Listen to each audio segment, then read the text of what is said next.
And welcome back, everyone, to the end of the year best movies of 2022.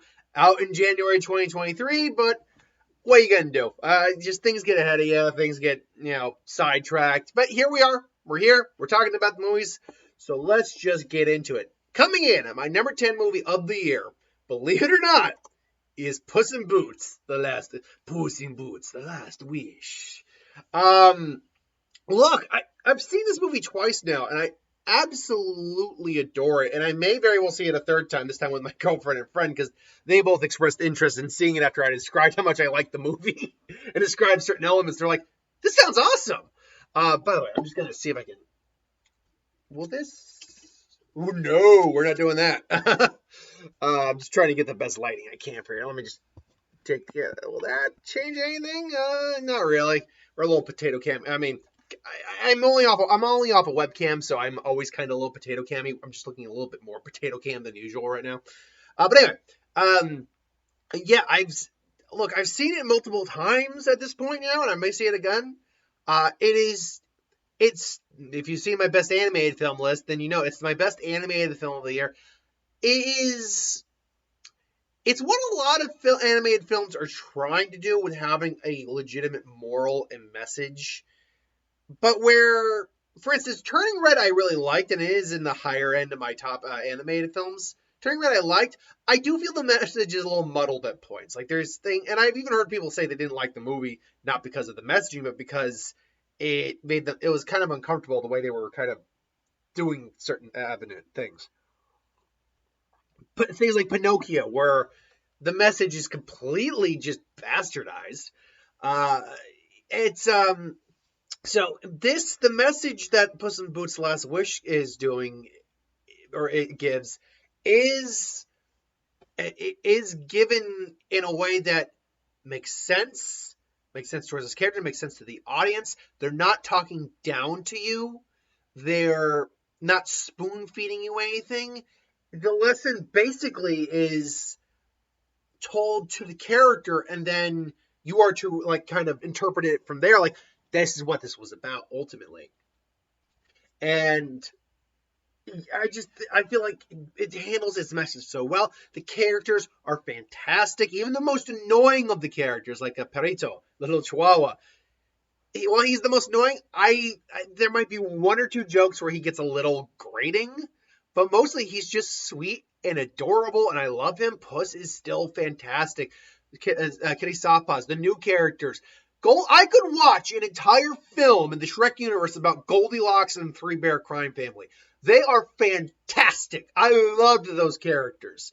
The Big Jack Horner, the Big Bad Wolf, is probably one of my favorite characters of the year this year. No, that's another video I could do. Top 10 characters of the year. He's easily one of my favorite characters of the year. The action is quick and fast, but you see everything. Some great angles. The visuals, it is gorgeous to look at. Great concepts. I loved and adored this film.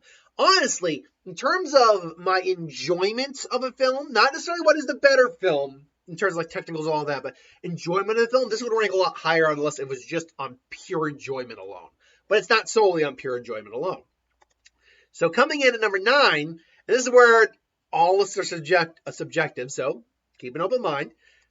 Doctor Strange in the Multiverse of Madness. This, to me, there's only one other comic book film on the list this year, which tells you the kind of year we actually had here, where I didn't think all the comic book movies really were going to be top 10 material. In terms of the Marvel fare, and hot take for some, this I think is the best of the 3 Marvel films we got this year. This handled, I think, while take out the whole we didn't get a lot of multiverses in the Multiverse of Madness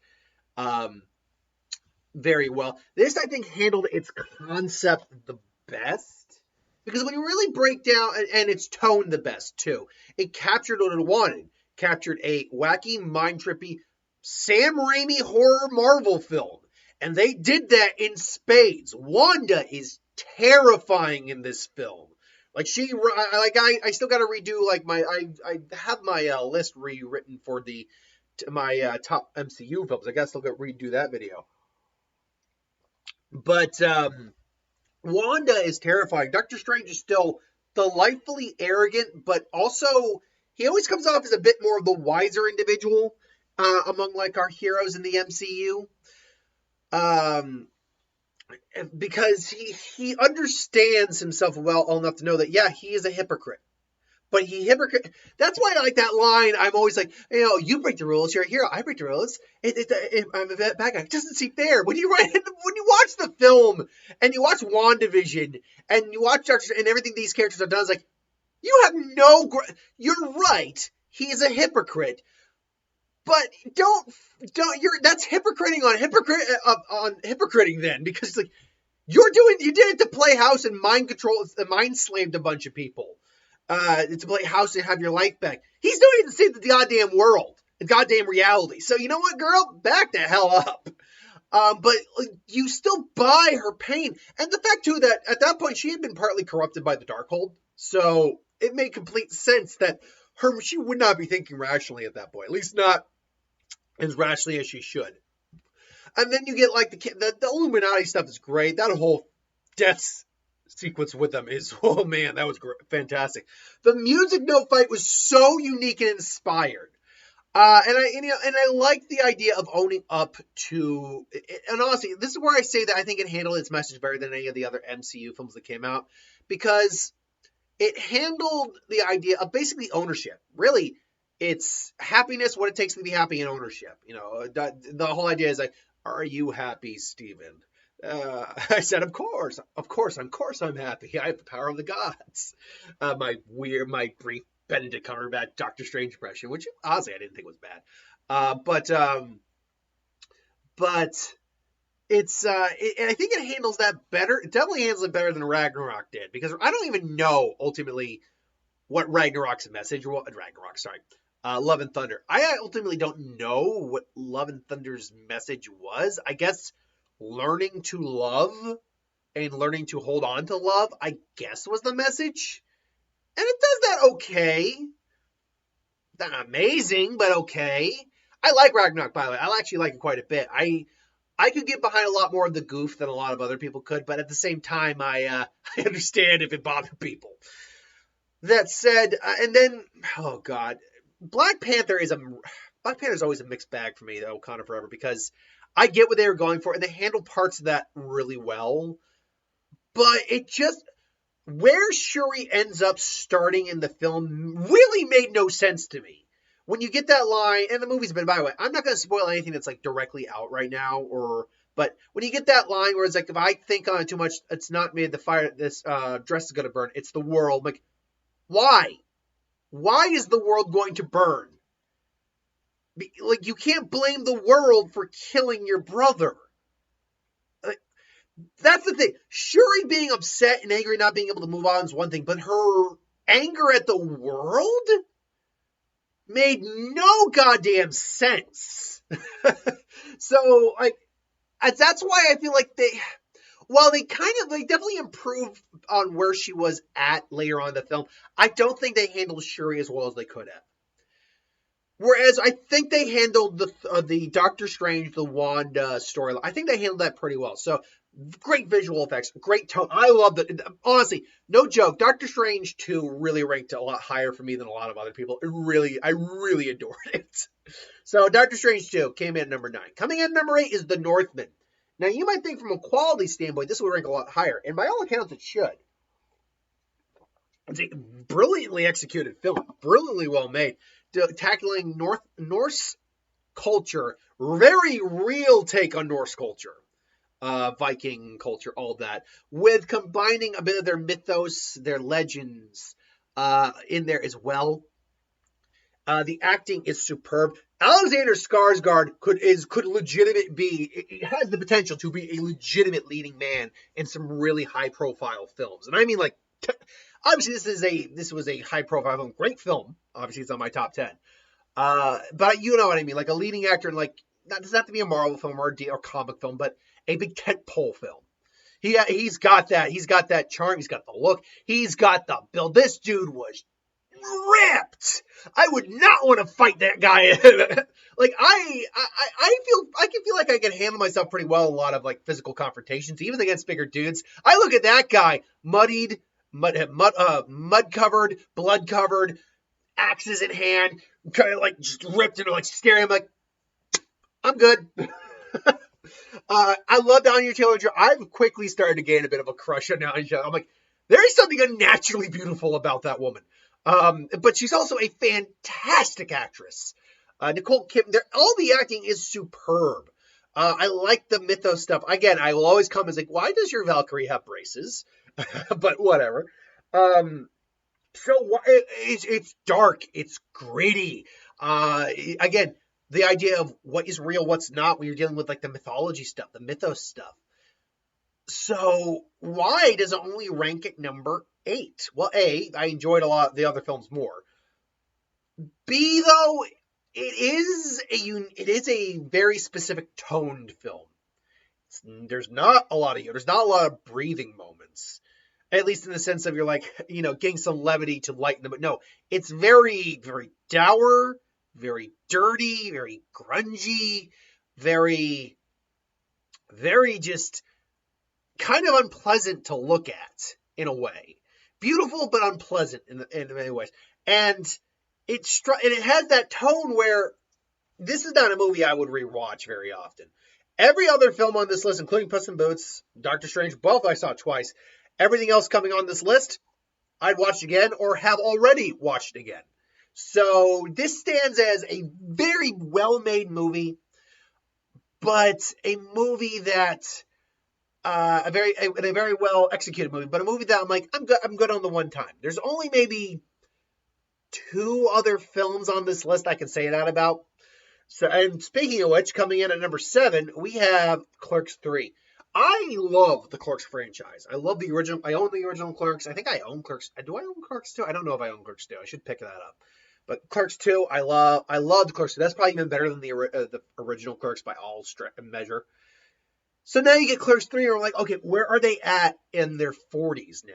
Where are they at?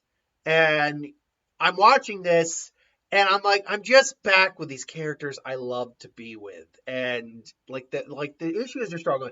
And the big thing about the Clerks movies is that they are just so relatable. They are so grounded. They are so you can see yourself immediately like this person in this situation. They're just so they're so very real as stories. And Clerks 3, they're honestly, there's a reason this stands as a movie I might not be able to watch again. Because Clerks 3 came along, and it was after Kevin Smith had his heart attack, so he clearly wrote this around that concept. Randall obviously has a heart attack. You see it in the By the way, this is one I won't spoil much on. And this is due to the fact that I don't know how many people got to see it because it only had a limited release. So this one I will not spoil much on. I also will not be spoiling a few other films that are currently still out in theaters. But if it's been if it's been a movie that came out in February, March, April, that's different. I can talk freely about that because they're on via. If it's not on via VOD, then I'm not going to, if it's not in video, I'm not going to talk about spoilers. But this, the whole topic, because I've been open about it. My dad had a heart attack last year in January. Now he's good, he's healthy, he's fine, great, everything worked out great. But when you deal with the subject of mortality and what you've done in your life, and what does your life amount to, and did you leave an impact on someone, and did you have a good life? Yeah, because if you see my review on the movie, even in the review, I was barely holding it together in the review, just because of how fresh the movie was in my head, how it hit me emotionally and personally. I don't know if I could watch this movie again. I really don't. And I love the movie. It's on my top 10 list. It's my number 7 because it was also beautifully handled. It was a bittersweet ending, but I loved it. Man, it was an emotional gut punch, and I'm actually very thankful for it. I just don't know if I can ever watch it again. So damn you, Kevin Smith. You made a great movie that I don't think I can ever watch again. Anyway, so that's number 7. Coming in at number 6, hot take here, Avatar: The Way of Water. Now, I stand on record with the original Avatar. It's a better experience than as a movie, but it's still a solid movie. This, believe it or not, I think is a better movie now than it is a bit of an experience. It's still a fantastic experience, but it's now better. But now they've upped the quality of the storytelling. They've made it more personal. They've made it more relatable. And you still have these groundbreaking effects, which again, I commented, like, if you told me the underwater shots were from the first Avatar, I would say, sure, and I had never seen it, I'd say, okay, cool. That was like the issue I had with water effects, not because they weren't visually astounding, but because I couldn't really differentiate how they were different than what we already got from the original Avatar, because we never saw underwater effects from the original Avatar. But because of what he had to do to get those effects, it's groundbreaking, and it is still an experience.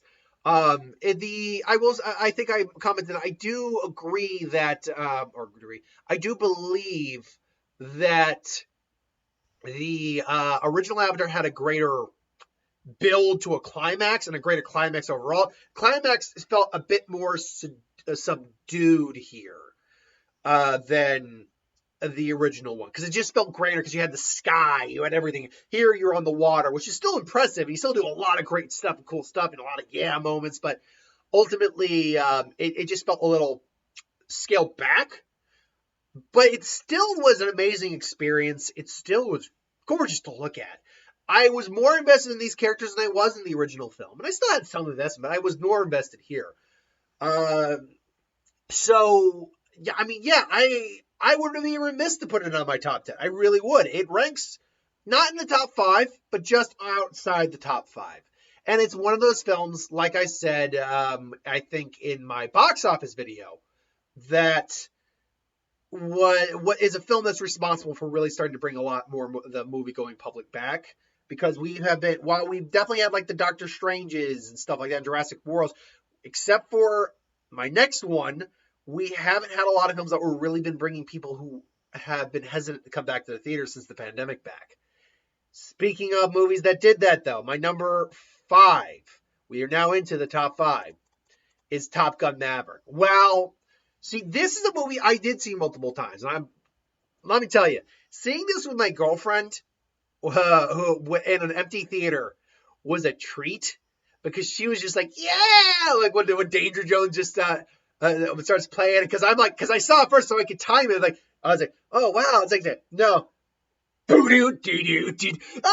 way to like was over rocking. But when the actual aviation stuff happened, when the actual planes, the jets were going, and the seats, she was freaking, she was screaming too, she was walking the aisle, she was like, oh my god, oh my god, oh my god.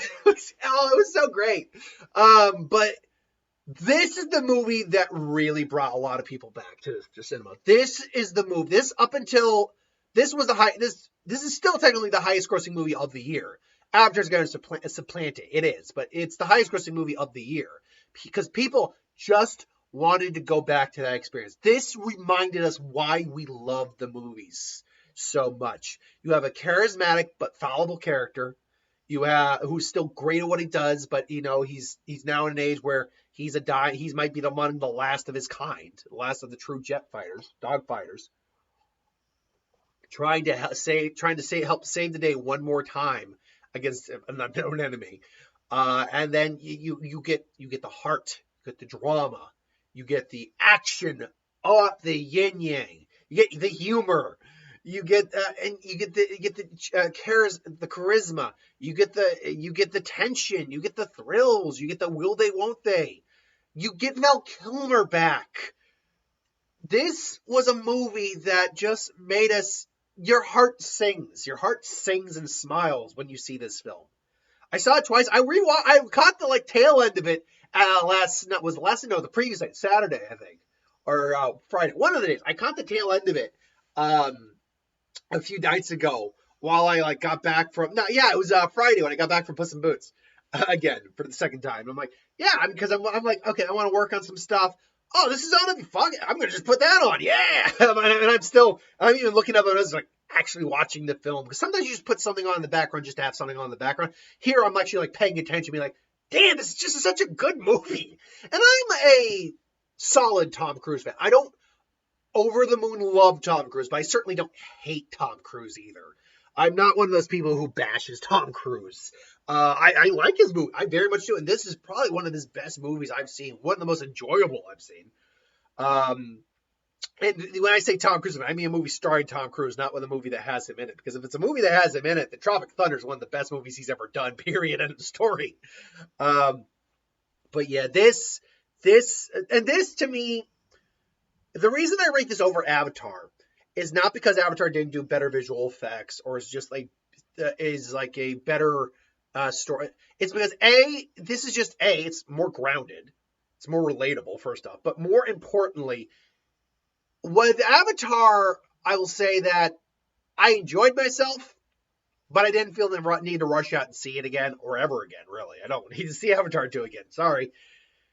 With this, I'm like, I would be totally down for seeing this. I loved this. And then I get to see other people's reaction to it. And I'm like, this is such a good film. And it's a lot shorter than Avatar 2. So you can get multiple showings out there. So that was our number 5. Coming in at number 4, coming in hot, or coming in dark, is the Batman. And the Batman, for me, this is the best comic book movie of the year. It is. The Batman, for me, was one of those things where I'm like, okay, we've seen Batman how many times now? We've seen the campy side with Schumacher. We've seen a darker, more gothic side with Burton. We've seen the Snyder visceral side with Affleck. But I mean, how much more? What can we do different each time with Batman to still make it seem fresh and unique? Well, why don't we even had a bit of this with Batman Begins, where he was just starting out. But here we have a Batman in year 2, not year 1, but year 2, where he's kind of established. He's more still of an urban legend, and he's still trying to figure things out. But now you get the detective, the thing we haven't seen before, him actually doing true detective work, and not always being right. You get this really great villain with Paul Dano's Riddler, who is a mental equal to the Batman, minimum. Sometimes even smarter than Batman. You get a actually pretty comic accurate version of Selina Kyle. The short hair is actually something that's very common with the Selina Kyle character. It's actually not uncommon for her to have that haircut. Just visually, she is a comic accurate, but her and Pattinson have this very great chemistry, great sexual tension with each other. Like they're clearly attractive, but he is still so far lost in his mission that he has trouble connecting with people. And she is also so far on the opposite side where she's not from the rich. She's from the working poor. She's from the lower class. So she has hard time trusting people. You have Oswald Cobblepot, man, freaking Colin Firth, man.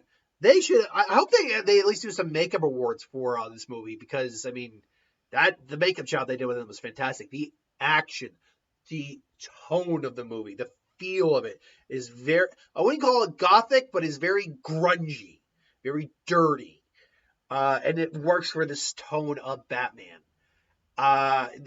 The cars at the action sequence, you see that shot in the trailer, sure, when he comes out of the flames, but to see it in the movie is just grrr.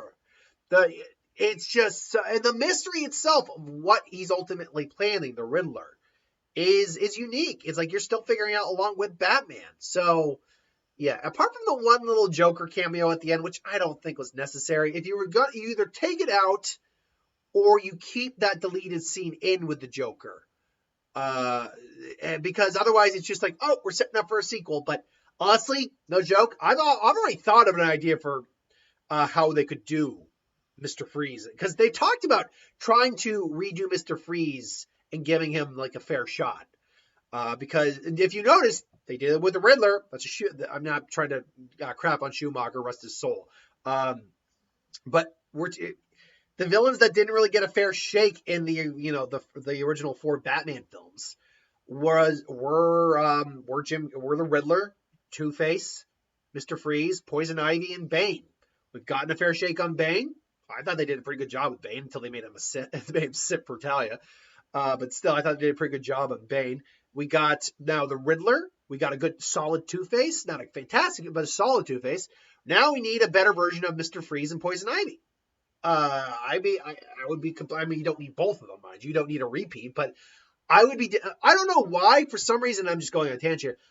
I visualize like a Mad Nicholson type of actor. as Mr. Freeze with that accent, and then just quoting the lines like to never again feel the hot wind, and he kind of like modularize it to never again feel the hot wind on your face or a warm hand to hold. Oh yes, I'd kill for that.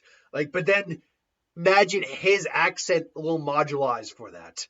Like, I could totally see that. And honestly, based on the technology that they have in the Batman world, it wouldn't be infeasible for him to have some version of his ice gun.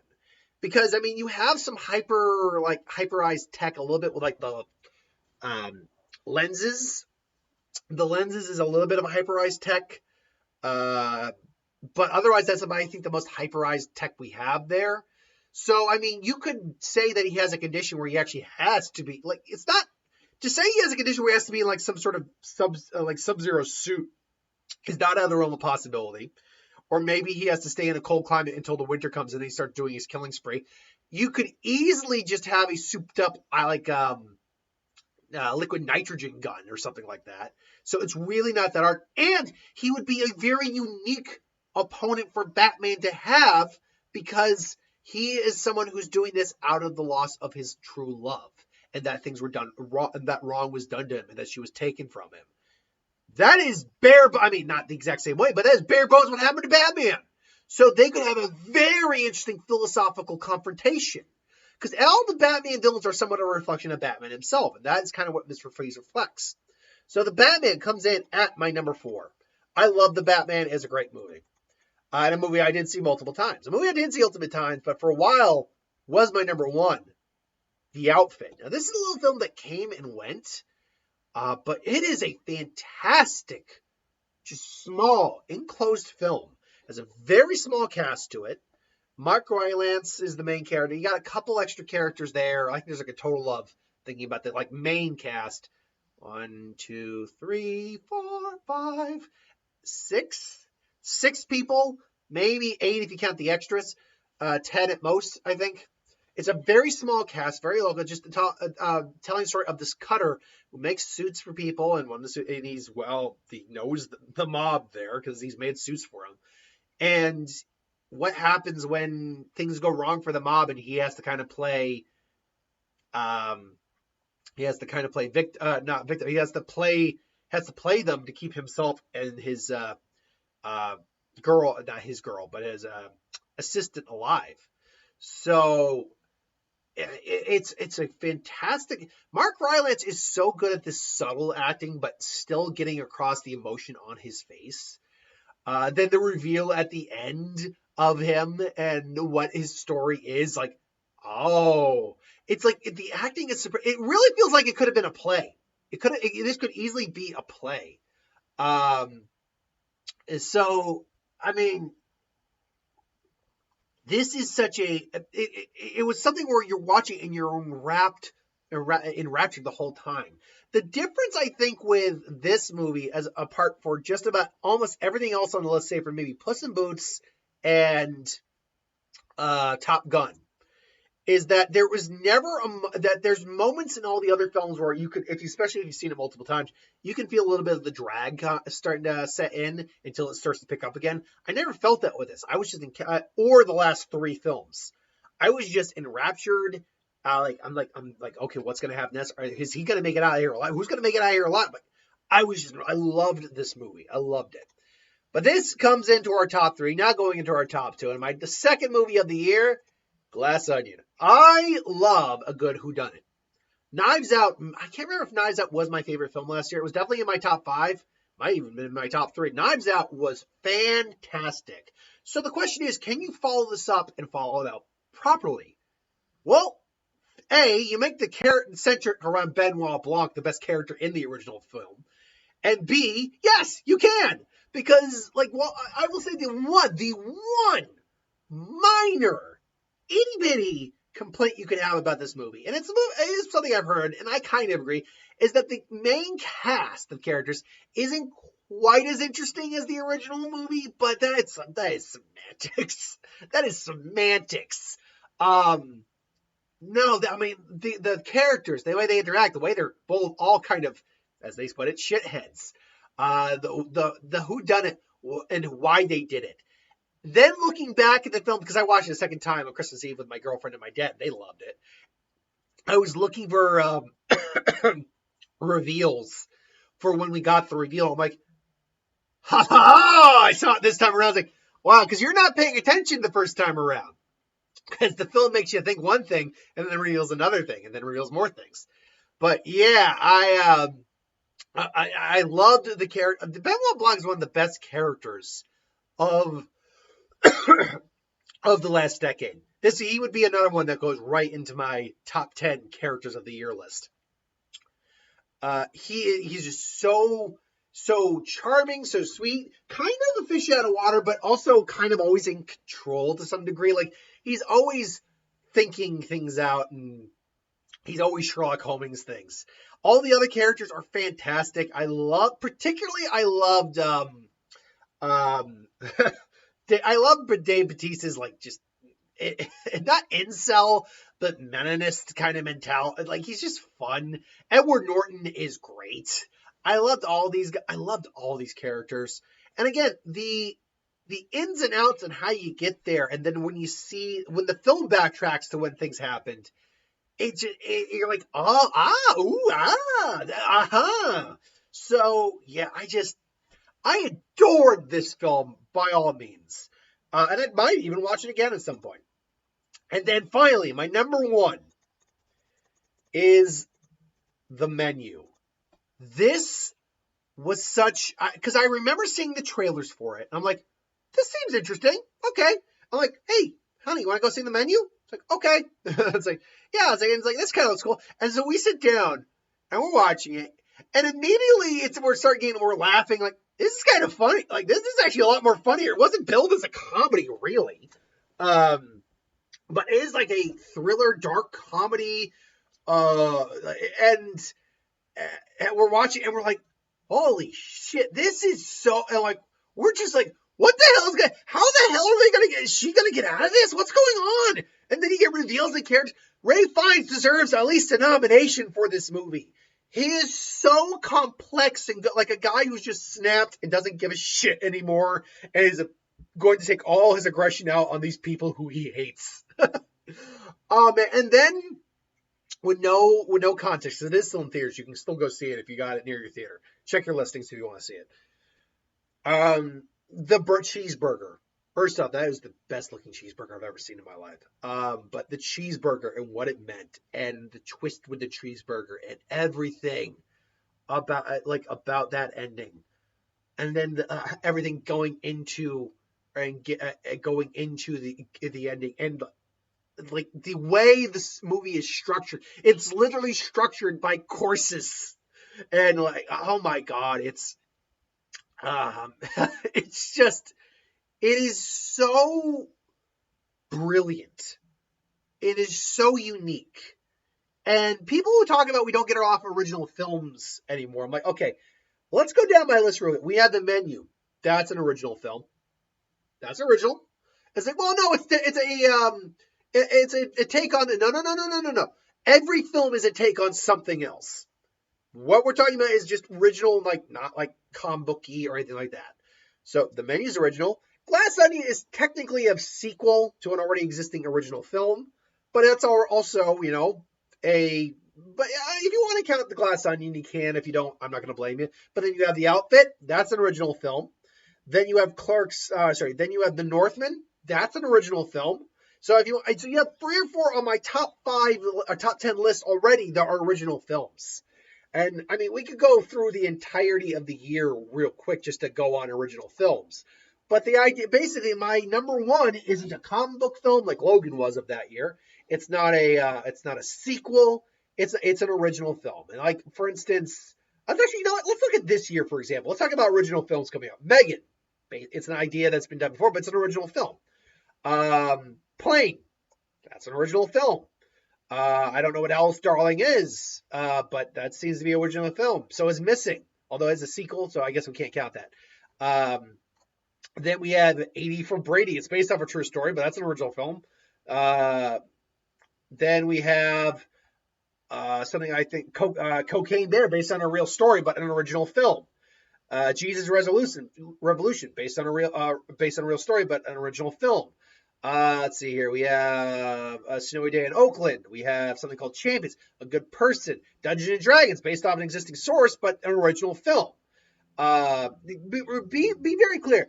Being an original film doesn't mean you can't have pre-existing source material. It just means that you need to be doing something different. Like a comic book film, I would not count as an original film.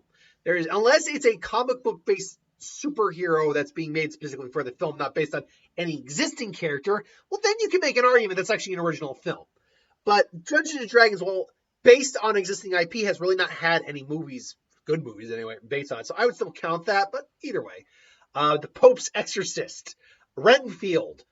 Based off existing source, but generally speaking, original film. Are you there? I mean, I'm not even into May yet, so yeah, there's a lot of original films just coming out in the next 5 months. So I don't want to ever hear anyone say there's no original films, because my number one movie is an original film of the year. So ultimately, that is my top 10 list for 2022. So thanks for watching. Hope you enjoyed. Like, comment, share, and subscribe. And I'll see you folks for the next one next year. Well, I still got 2 other videos to do today. But I'll see you for the next one. Have a good one.